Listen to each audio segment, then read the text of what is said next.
If you're trying to create scary sounds or a dark ambience, you might have to go deeper than just chords or scales, and instead you'll have to think more about sound design and tone and timbre. I've already done videos on creepy chord progressions and spooky compositional techniques, but in this video I'd like to share you some of my favorite secrets for creating a very horrifying ambience that you can use for your own compositions or you could use for sound design in a video game or a film. We'll start with the very basics, but like most of my videos, by the time we get to the end, things are going to be pretty complicated. So let's get started. One of the most simple things we can do to unnerve our listeners is to employ the trick of backmasking. Backmasking simply means we are hiding a message within our song that can only be decoded by reversing it. And this works really well to amplify some piece of music that is already kind of creepy. For example, here's an already dark sounding guitar riff.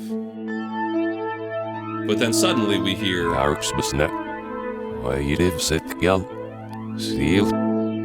Now to decode this secret message is pretty simple. On Ableton Live, all I have to do is highlight my clip and hit the R button and it'll automatically reverse it for us.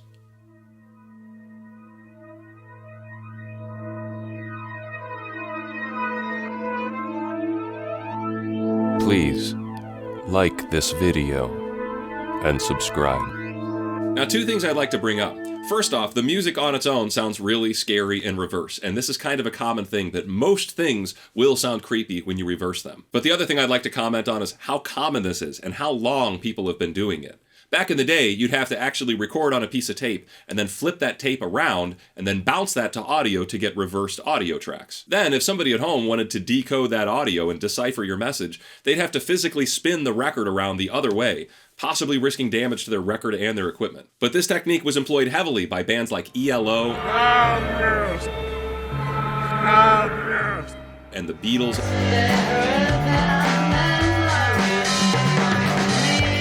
many others. But this is a pretty basic little trick. We can make it a little bit more interesting by simply imagining that I am in a big room. Well, now we're introducing reverb. And as you can hear and visually see, when you add reverb to a track, it adds this tailing off of frequencies. So for example, here's a raw message with no reverb. Strawberry. When I add reverb to it, you can see that the sound wave has changed, and now I have this tailing off at the end. Strawberry. So if I reverse this entire clip, now I'll have reverse reverb, where the reverb grows, and then suddenly I have my backmasked message. Reverse. Now, to me, that is a truly horrifying sound. It scared the pants off of me when I was a kid, and the first time I heard it was in an old DOS video game called Heretic. They had these little mages flying around, and these mages would intone these chants that sounded like this. And it was only a few years later, messing around with Microsoft's sound recording, where I was able to figure out how they were able to make that sound. It's just reverse reverb, a very potent little effect. I do think that part of the reason why this effect works so well is it kind of gets into the uncanny valley of audio. This sounds like human speech, kind of, but it's too different from human speech, but it's also too similar to human speech. So I think our brains just get a little freaked out at something that sounds that close to being human, but also that different from being human. But so far, all these examples have ended up in something that's backwards. And believe it or not, a lot of times you want your audio to be intelligible. You want people to be able to understand it. And that's where this next trick comes in very helpful. What we'll do is we'll take a regular audio track that has no reverb on it. Then we'll reverse that audio track. Now we'll add reverb to the reversed audio track. And now we'll take this entire thing and reverse it once again. So what we're left with is only backwards reverb that tails right into forward speech. Brush your teeth. That's an awesome effect. You hear this kind of thing all of the time in movies and in video games when they're trying to create the sound of a ghost or some ethereal deity. Very effective tool, and even more effective if you're using good voiceover or good voice acting to begin with. And this isn't just some trick you use for speech, it's something you can use for singing as well. Oftentimes, I like to create an additional backwards reverb track just so I can blend it in with my initial track and use that cool element of backwards audio as a supplement to my vocal track. For example, here are the isolated vocals for a fake Tool song that I made to help teach the minor scale. I have got a secret that I want to tell you.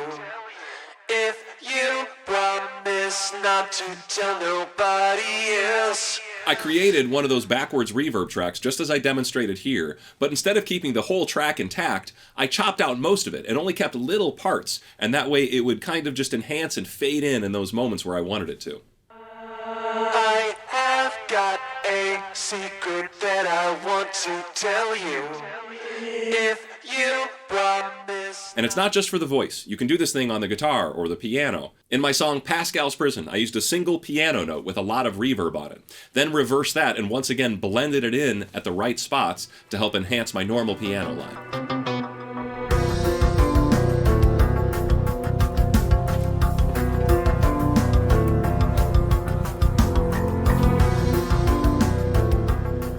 Now, before we go any further, I think it's important to stop and remind you that you do have to experiment with this stuff. There's no way you're going to know exactly what something sounds like backwards until you reverse it. Certain instruments don't sound that interesting when you reverse them, and other instruments sound really cool when you flip them backwards. In my personal experience, I found two things I really enjoy playing backwards are harmonics on the guitar and also the sound of wind chimes. It's a really cool effect, and I can't think of anything else that sounds like it or any other way to create that effect. But I wouldn't have ever known that they sounded cool unless I just experimented with doing different things in reverse. Now, let's take things up another step in complexity, and here's where it gets kind of weird. What if there's a message that I wanted to convey, like, hello? Well, what does that message sound like when it's played backwards? It sounds like this.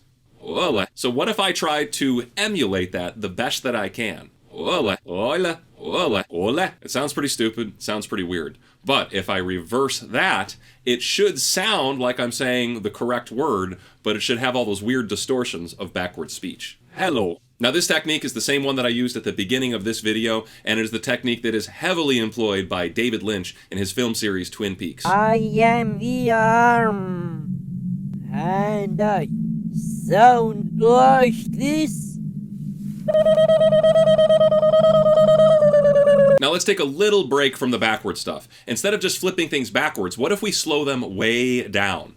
This is once again another very simple yet extremely effective technique. Here's another innocent sounding audio sample. Potato chip. But listen to what happens when I slow it down. It also reduces the pitch.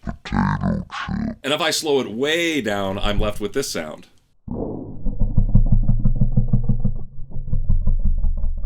Now just splash a little reverb on there and listen to what you get.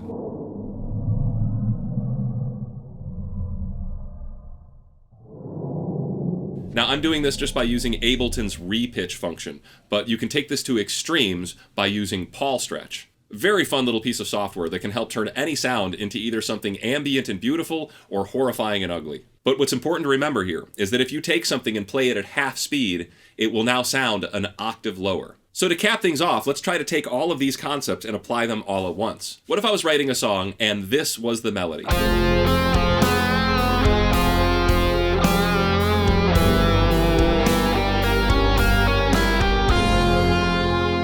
I can start off by taking this melody and learning to play it 100% in reverse. Literally reversing it note for note and learning to replay it that way. And then, if I record myself playing it backwards and reverse the audio, I should get the correct notes, but they'll sound a little bit weirder because they are played in reverse.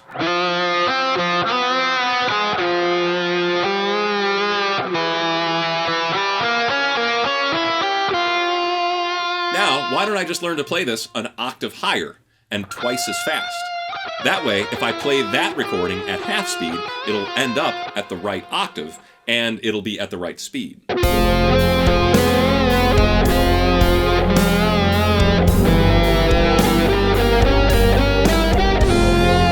And hopefully you agree, that sounds far weirder and more disturbing than the initial melody. You can hear this exact technique used in the song Misunderstood by Dream Theater. And you can hear the exact opposite of this technique used in the song In My Life by the Beatles. That song has a piano solo that was actually recorded twice as slow as it needed to be and an octave lower than it needed to be.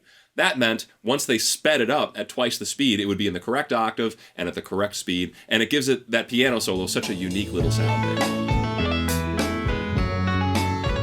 So that is my demonstration of all the trouble you can get into using just reverse audio, reverb, and a little bit of pitch shifting or time stretching. And I want to reiterate that these techniques are accessible to you. Every piece of audio software can handle these kinds of techniques, even the free ones, even the ones that just exist on your phone. And once again, I want to stress that you should be experimenting with this stuff. This is just a tiny little taste of what's possible out there with all the different sound design principles. But I think these ones are very effective and very useful if you're just trying to, add some ambience to your actual song. Or like I said, if you're being hired to work on a video game character's voice or, enhance the audio performance of some performer in a movie, these kind of things can actually be pretty helpful. So I hope you like this video and I hope you learned something. In case you didn't know, I just released an entire rhythm guitar course at a name your own price package. So please check out my website and consider signing up for that if you haven't already. If you'd like to support this channel, you can buy that course, or you could check out my theory and songwriting course, or you could sign up to my Patreon. So thanks for watching, and I'll see you next time.